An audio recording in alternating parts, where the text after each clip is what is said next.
আসসালামু আলাইকুম রহমতুল্লাহি ওবরাকাতু। আশা করি আমার দেশ ও বিদেশের ভাই ও বন্ধুরা আপনারা সব ভালো আছেন। আলহামদুলিল্লাহ, আল্লাহর রহমতে আমিও ভালো আছি। তো যাই হোক, সামান্য ছোট্ট একটা বিষয় নিয়ে আজকে সংক্ষিপ্ত আকারে থোড়া কথাবার্তা করবার চেষ্টা করবো ইনশাআল্লাহ। তো এক নম্বর ইয়ে থাকলো গিয়া বিষয়টা কিতা, সেই বিষয়টার উপরে আমি কথাবার্তা করতাম। বিষয়টা ইয়ে থাকলো গিয়া নমাজর বাহিরে এবং ভিতরে মিলাইয়া 13টা ফরজ আছে, সেই 13টা ফরজের বিষয় নিয়ে সংক্ষিপ্ত থোড়া আলোচনা করব। নমাজের বাহিরে এবং ভিতরে মিলাইয়া 13টা ফরজ আছে, সেই 13টা ফরজ নিয়ে আমি সংক্ষিপ্ত আকারে সামান্য সময় আলোচনা করব ইনশাআল্লাহ। তো আমরা সবে জানিয়া থাকি ও কথা যে নমাজের বাহিরে এবং ভিতরে 13 ফরজ।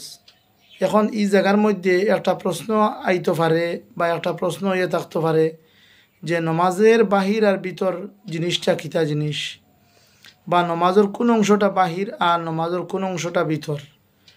আমরা যেহেতু আমরা এই ফড়াটার শুরু হয়তো আমরা কইলাম যে নমাজের বাহির এবং ভিতরে 13টা ফরজ, এই 13টা ফরজের মধ্যে বাহির খান থেকে শুরু হইব আর ভিতর খান থেকে শুরু হইব।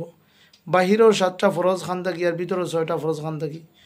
তো নমাজর বাহির বলতে আমরা ও জিনিস বুঝবাই যে আমরা যে সময় নমাজর নিয়ত করিয়া তকবীর হইয়া, আমরা যে সময় তকবীর হইয়া আল্লাহ আকবার হইয়া আমরা হাত উঠাইয়া আমরা যে সময় নিয়ত বান্ধিলেমো, এর আগ পর্যন্ত আমরা খাড়াওয়াত থেকে লইয়া এর আগ পর্যন্ত নমাজর লাগি কোনো মুসল্লাত বা যায় নমাজও বা মসজিদের মধ্যে আমরা জমায়েতেও যদি নমাজ শুরু করি, তে আমরা যে সময় খাড়াওয়ার আগ পর্যন্ত আমরা নিয়তের উদ্দেশ্য আল্লাহ আকবার তকবীর হইয়া নিয়ত বান্ধিলেমো, এর আগ পর্যন্ত আমরা নমাজের বাহির হইয়া থাকি বা বাহির মনে করিয়া থাকি। এর আগ পর্যন্ত সময়ের আমরা নমাজের বাহির মনে করিয়া থাকি। তো এখন 1 নম্বর হচ্ছে নমাজের বাহিরে 7 ফরজ, ভিতরে 6 ফরজ। তো বাহিরে 7টা ফরজ কিতা কিতা আমরা জানিলাই, বাহিরের 7টা ফরজ কিতা কিতা আমরা জানিলাই। তো বাহিরে 7 ফরজ, 1 নম্বর হয়ে থাকলো গিয়া শরীর পাক। 1 নম্বর শরীর পাক পবিত্র আপনি করতে লাগবো। আপনার শরীরের মধ্যে কোনো ধরনের নজাসত, কোনো ধরনের নাপাক কোনো বস্তু থাকলে আপনি ইয়া নমাজের মধ্যে খাড়া হইতে পারতা নাই।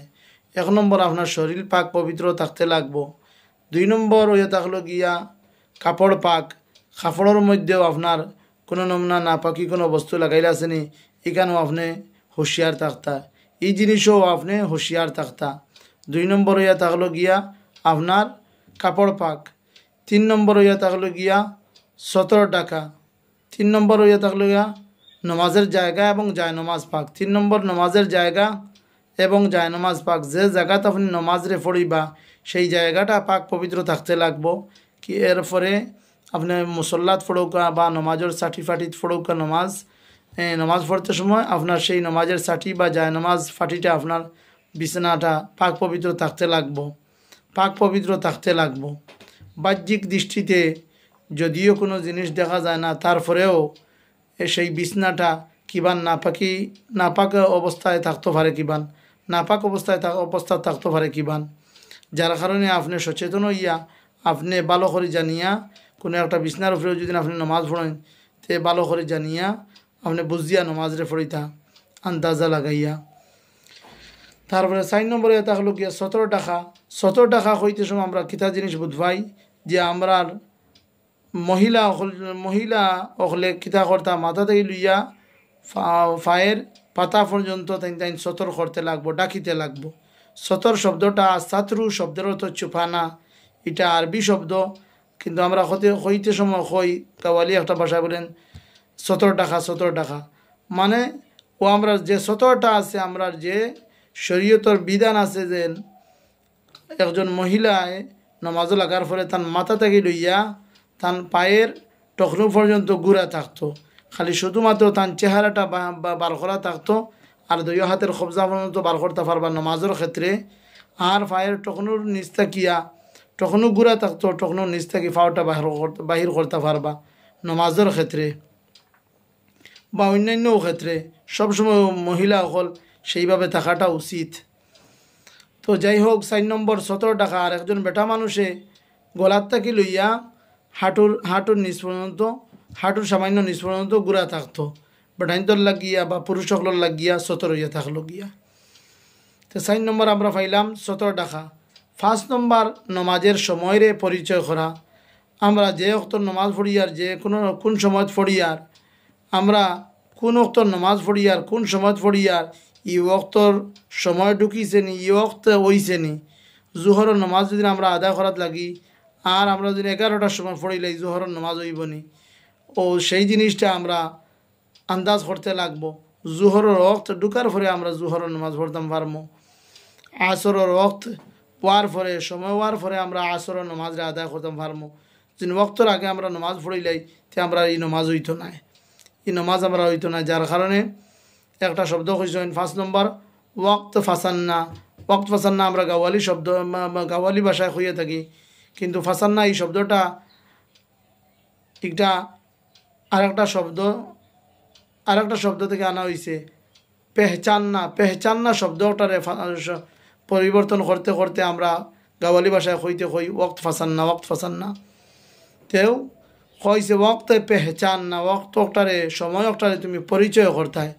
তো এইটা শুদ্ধ বাংলা হয়ে থাকবো গিয়া 5 নম্বর নমাজের সময় পরিচয় করা। 5 নম্বর নমাজের সময় পরিচয় করা।